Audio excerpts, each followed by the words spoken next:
I've always said it's not good for somebody. You wake up in the morning, you wake up in the afternoon, you wake up, you just comment without really knowing fully what has happened.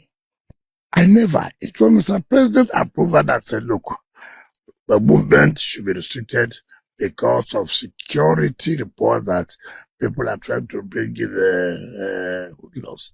Mr. President said this is what should happen, not to me. And he did not even read the speech. Just to tell you, busybody. I mean, I want to say, it's not everything you must comment. If you must comment, go and find out actually what happened. If you look at it, by the approval of Mr. President, he has said restriction from 8 p.m. on Friday, and that people should work free day so that they can go back to their various area councils and participate in the electoral process. And this is not the first time, but you see, people who want to, I with all due respect, and I've always said so, people like Femi Falana must not always comment just because you want to comment. Comment on something you know about. Comment on something you have facts. You can't just wake up, you hear somebody say this without even you verifying, investigating before you make comment. That's not the way it is. It's not a popularity show. It's not a popularity show. And people like Femi should sometimes calm down and investigate this thing they said. Is it correct? It's not correct. I'm a minister working under the president, and the president gave approval.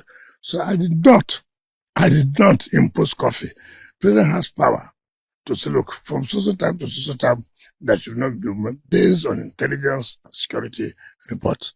What's happened in Abuja, as far as I'm concerned, the FCT is to show that when there are good works, people will always appreciate it.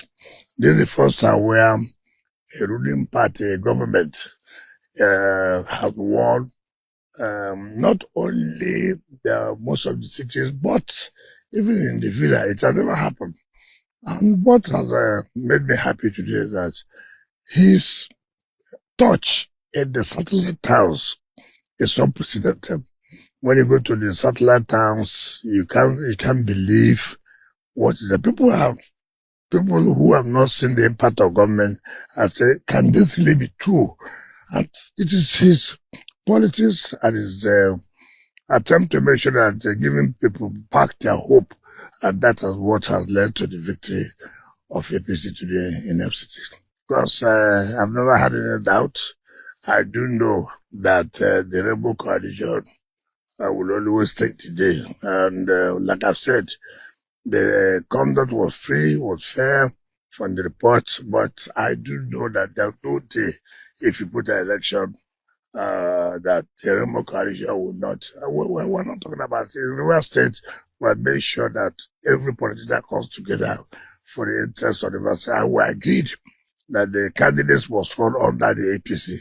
And of course, if you look at the figures, there's no match, there's no rival. So we're very happy that today that the APC has strength in River State. It has never been like that before. It's because of the works of Mr. President.